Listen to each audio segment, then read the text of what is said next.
So first of all, we are discussing gingiva. What is periodontium? Perio means around and odontos means tooth. So it is the structures which surround the tooth. So we are studying the structures which surround the tooth. First of all is the gingiva. Now in this, first of all, we are studying the oral mucosa part. What is mucosa? Oral mucosa, it has three parts. One is masticatory mucosa, lining mucosa and the specialized mucosa.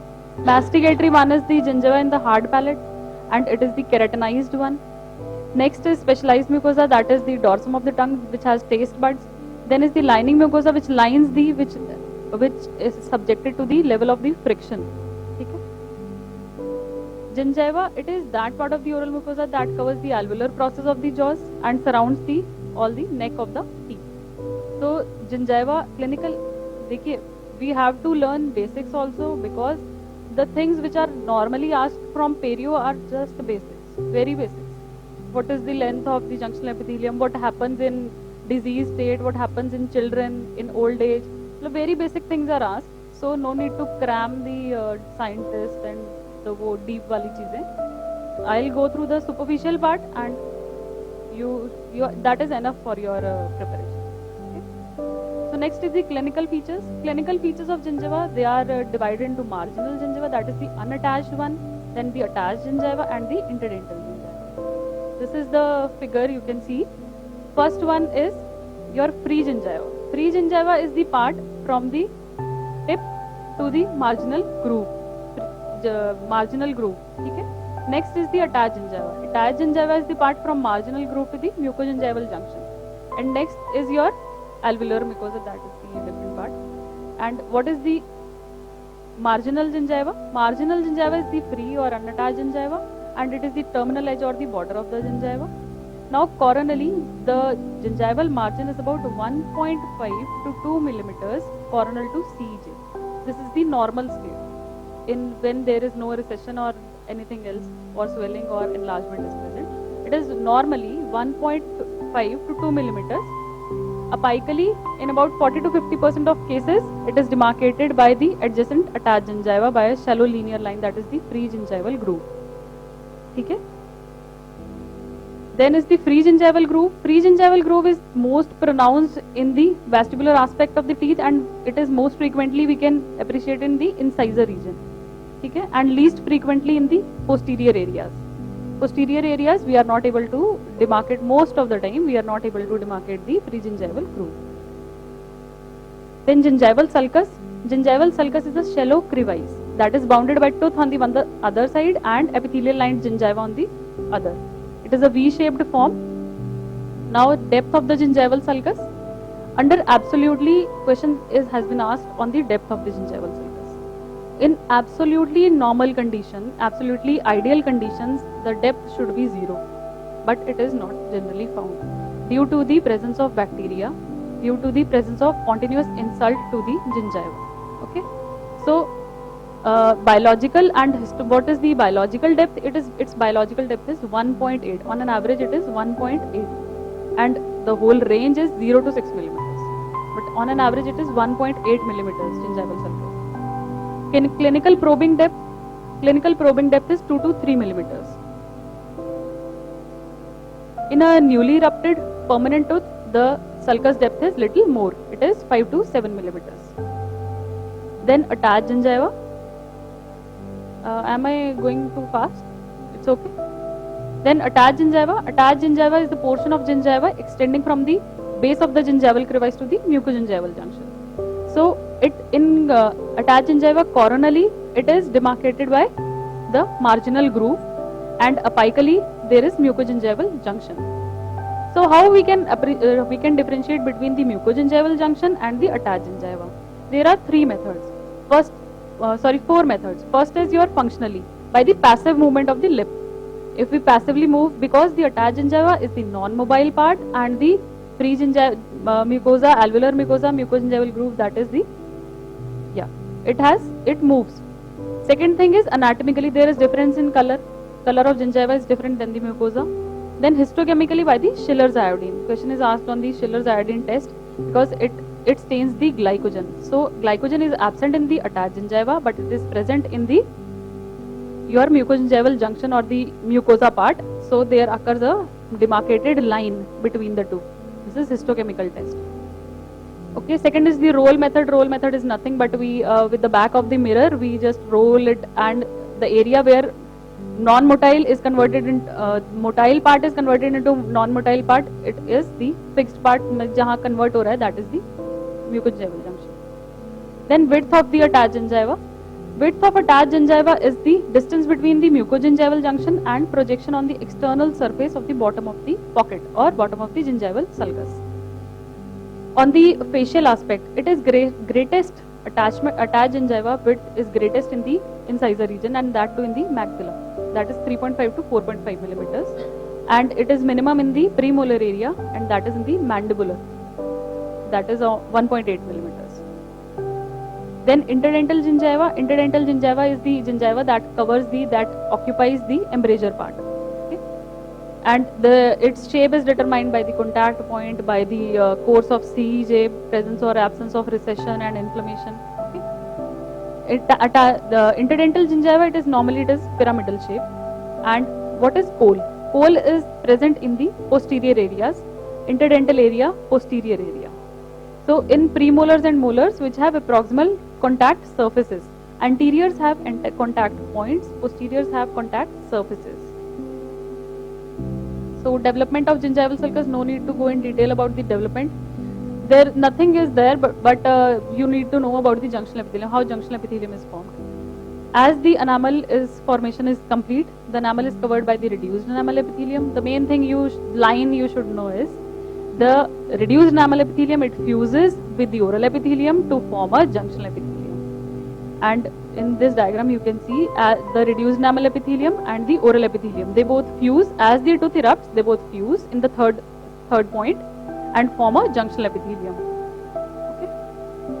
Then microscopic features, gingiva has cells, epithelium and connective tissue. It is a stratified squamous epithelium. So epithelium of gingiva can be divided into oral epithelium, sulcular epithelium and junctional epithelium. Now you can see here, first is oral epithelium on the outer surface from the tip of the crest of the gingiva to the bottom. This hole is oral epithelium. Then is sulcular epithelium that lines the sulcus. Then is junctional epithelium. Junctional epithelium is from the bottom of sulcular epithelium to the point where it attaches where the connective tissue starts, you can say. So what are the general aspects of epithelium? Function of epithelium is it acts as a barrier to bacteria, barrier to the other inflammatory exudate. Then what are the cells present? Cells present in, most common cells present in epithelium are keratinocytes. The difference here is the cells present in the connective tissue and epithelium. Don't get confused. The cells present in the epithelium, most common cells are keratinocytes. Okay? And non-keratinocytes are also present. Non-keratinocytes can be Langerhans cells, Merkel cells, and melanocytes and inflammatory cells. Okay? Now non-keratinocytes, first of all is melanocytes, they form the melanin pigment. The reaction by which they form the melanin pigment is a hydroxylation reaction. Okay? First of all, tyrosine is converted into DOPA and DOPA is converted into melanin. Then the Langerhans cells, they are present at the suprabasal levels. Yes, please. Then Langerhans cells, they are mostly present in the suprabasal cells. In last year or last to last year, there was a question about the Langerhans cells. What are the cells which are not present in the basal layer? And the answer was Langerhans cells, because they are present in the suprabasal layer. Then is Merkel cells, they are present in deeper layers and they are the sensory cells, they have nerve endings. Then is the basal lamina. Basal lamina, the thickness of basal lamina is 300 to 400 angstroms and it consists of lamina lucida and lamina densa. And it is attached by the hemidesmosomes, okay, to the underlying structures.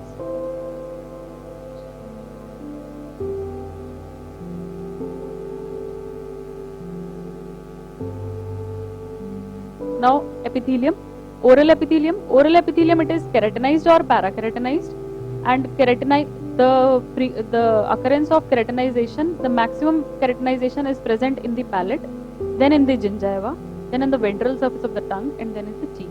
So most keratinized part of the oral cavity is palate. Then sulcular epithelium. Important thing is sulcular epithelium has no retipex. So retipex are absent in the sulcular epithelium. It has potential to keratinize. It is a non-keratinized epithelium. It has potential to keratinize if it is exposed to the oral cavity or the bacterial flora is eliminated, and that is almost that can be achieved only experimentally, not in the normal conditions. Its importance is that it is a semi-permeable kind of membrane through which the injurious bacterial products and other materials they pass through. The epithelium maintains a structural integrity. So the cells, they have a renewal form of state. Okay, they undergo repeated mitotic division. Then is epithelial strata from bottom to top. What occurs from the lower layers to the upper layers? First of all is there is progressive flattening of the cells. Then increase in the filamentous process of the cells, that is tonofilaments. Then production of hyaline granules and disappearance of the nucleus. So there will be no nucleus in the topmost layer, that is the keratin outermost layer. Then there is flattened cells and the keratohyaline granules are there, and then increase in the tonofilament process is there. Keratinization, now there are three types of epithelium present: orthokeratinized, parakeratinized and non-keratinized. Orthokeratinized epithelium, they have no nuclei and well-defined granulosum part, matlab well-defined granular part. Okay, then parakeratinized, they have pycnotic nucleus and dispersed keratohyaline granules. The granules are dispersed now and no granulosum. And in non-keratinized, there is viable nuclei, no granulosum and no corneum. Now coming to junctional epithelium. Junctional epithelium is 3 to 4 layers thick in the early life, but it gets on division and the number of layers they get increased up to 10 to 20. Okay, length ranges from 0.25 to 1.35 millimeter. Length of junctional epithelium is 1.25 to 1.35 millimeter. Junctional epithelium attaches to tooth surface by means of internal basal lamina. So towards tooth is the internal basal lamina and towards the connective tissue is the external basal lamina. Don't get confused in that. Towards tooth is the internal basal lamina. Junctional epithelium and gingival fibers, they together considered as a functional unit, and that is known as dentogingival unit. Now gingival connective tissue also known as lamina propria.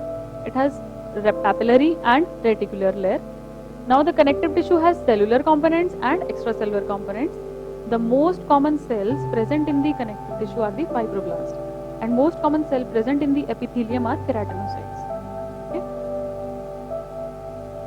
Cellular elements consist of mainly fibroblasts, then mast cells, macrophages, adipocytes, plasma cells, antibody producing cells, neutrophils and other eosinophils or inflammatory cells.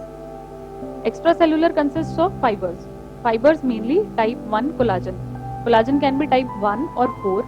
Most commonly that is found is type 1 collagen, and type 4 collagen, they are found in the branches of the type 1 collagen. Okay. Elastic fiber system is also present, that is oxytocin, elonin and elastin. Now, there is a question in your previous exams. It is about the keratin. Okay, I will discuss keratin later. I will discuss question later. Okay. Dentogingival unit, we just discussed what is dentogingival unit. It is the and gingival fibers. Okay. Now the gingival fibers. Gingival fibers are found in 3 groups. First is dentogingival. Dentogingival is from dent matlab tooth, from tooth to the gingiva. So they are present on the facial, lingual and interproximal area, arising from the dento, that is cementum, to the gums, to the gingiva. Then circular group of fibers, they course through the connective tissue of marginal and interdental gingiva and encircle the tooth.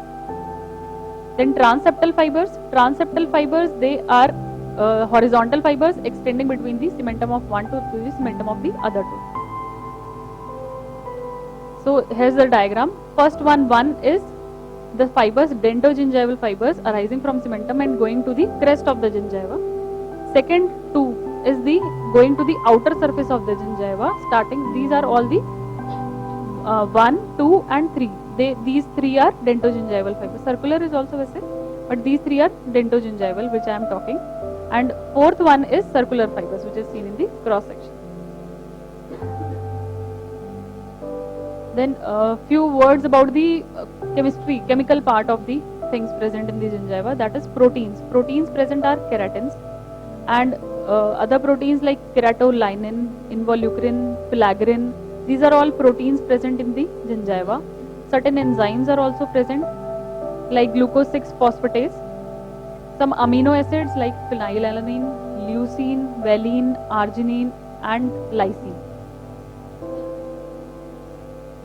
Now, this is the thing on which the question was asked. Oral or outer enamel epithelium, it consists of few types of keratin. This you have to cram, you have no other option. Keratin types of keratin are K1, K2, K10 and K12. Specific for epidermal type of differentiation and expressed with high intensity in orthokeratinized area. So, orthokeratinized epithelium consists of K1, 2, 10 and 22. Okay. K16 and 6 both are present in highly proliferative kind of epithelium. 6 and 16 in highly proliferative. 5 and 14 are stratification specific cytokeratins. And 19 is absent in orthokeratinized. This is a small chart that you have to cram.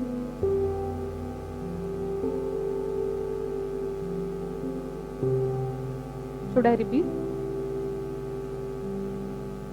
K1, 2, 10, 12, they are epidermal type and are present in orthokeratinized kind of epithelium.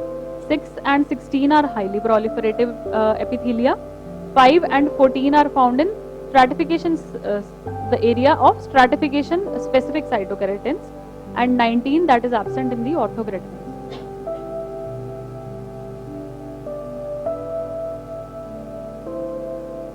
Now the sulcular epithelium. Sulcular epithelium, it lacks K1, 2, 10 and 12. How? Why?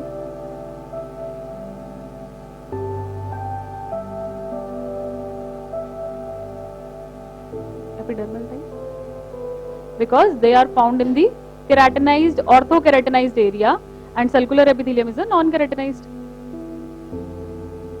It contains 4, 13 and 19. K19 is absent in orthokeratinized. So, it is in non-keratinized. It is specific for non-keratinized area. 19.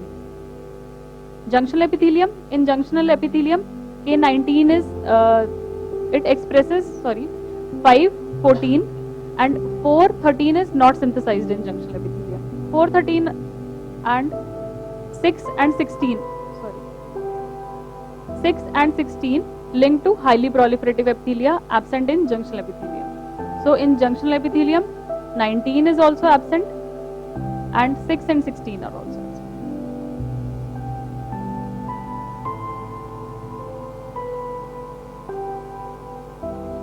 This was about epithelium, cells and the keratin proteins. Now apart from proteins, it has ground substance. Ground substance consists of proteoglycans and glycoproteins. And proteoglycans can be keratin sulfate, chondroitin sulfate, heparin sulfate. Now blood supply of the gingiva. The three sources of blood supply of the gingiva are: first is supraperiosteal vessels. Supraperiosteal vessels along the facial and the lingual surface of the bone. Then the vessels of the periodontal ligament, they supply the gingiva. And last is the arterioles emerging from the crest of the interdental septum. Okay. This is the diagram. First is diagram of arteriole penetrating the interdental alveolar bone to supply the interdental tissue. And in the right one, it is supraperiosteal arterioles on the facial surface of the alveolar bone.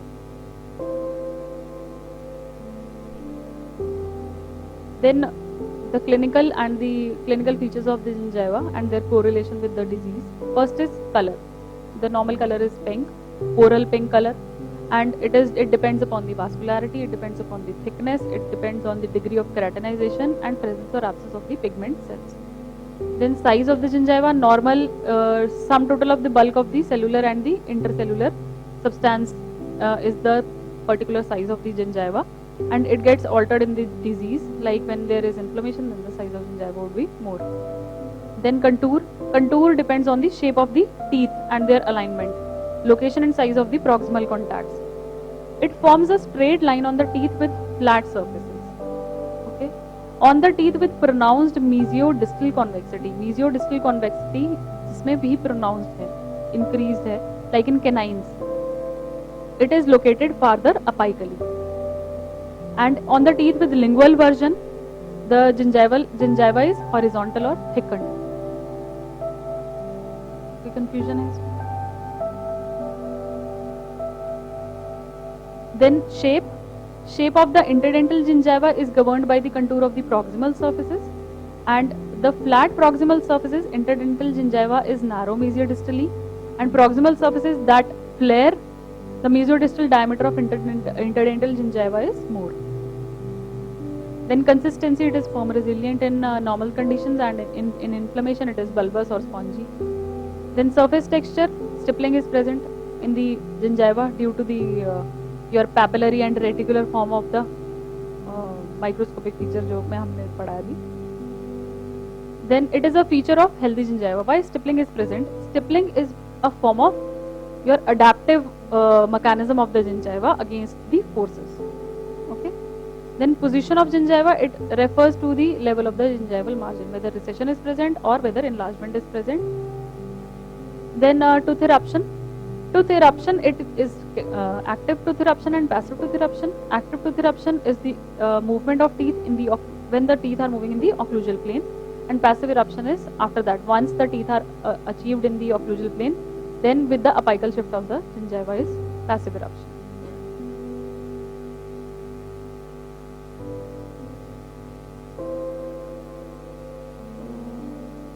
Supra eruption is not passive. It is because of the movement of tooth, not because of the apical shift of the gingiva. So it will be in the active eruption. Then diagrammatic representation of the 4 steps. This is the basic classification. Okay. Now let's discuss few questions. The unique feature of junctional is junction K6, 16, 4, 13. They are present in junctional epithelium or not? They are present in orthokeratinized. So they are absent. This is correct. Then basal lamina lacks collagen type 4. This is also a feature of junctional epithelium. And intercellular spaces are wider. They are present in the junctional epithelium. So all of the above are correct for junctional epithelium.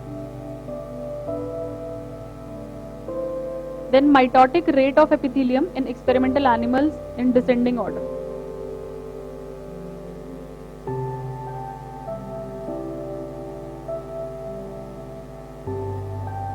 Maximum number of layers किस epithelium का होता है? Circular या junction? Just we read na, junctional epithelium is about 2 to 3 layer thick in at the time of eruption, and later on it gets up to 10 to 20 layers. Okay, so maximum will be junctional epithelium. So the only option with the maximum junctional epithelium is C1. Then Birbach granules, they are present in Langerhans.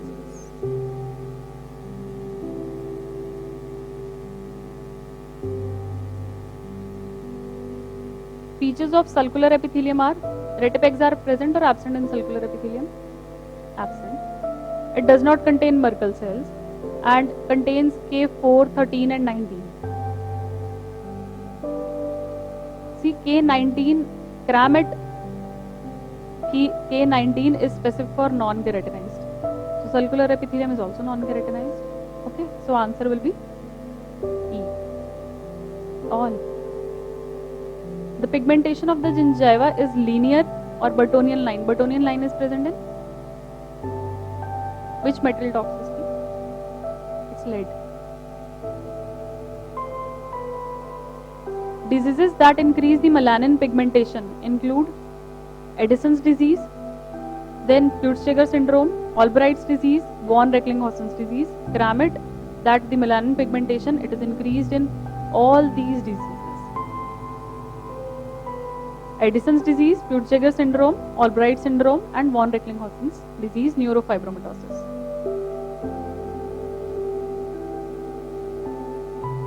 Length of junctional epithelium is 1.35.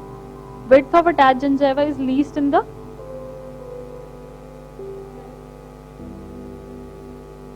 mandibular, first premolar. Dendritic cells located in the basal layer are Merkel cells are the dendritic cells are Merkel cells. Attached gingiva is always stippled. It's not always stippled. Then it is non-keratinized. No, it is keratinized. Yeah, it is resistant to masticatory stress. Principal cell type found in oral epithelium are keratinocytes. Stratum basale of gingival epithelium does not contain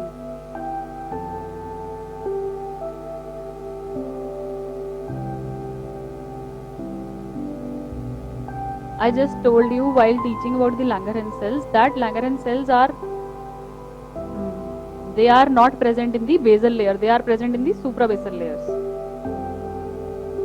The color of attached gingiva in health is determined by all the things: vascular supply, presence of melanophores, and degree of keratinization, all.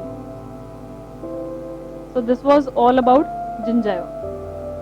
Any problem?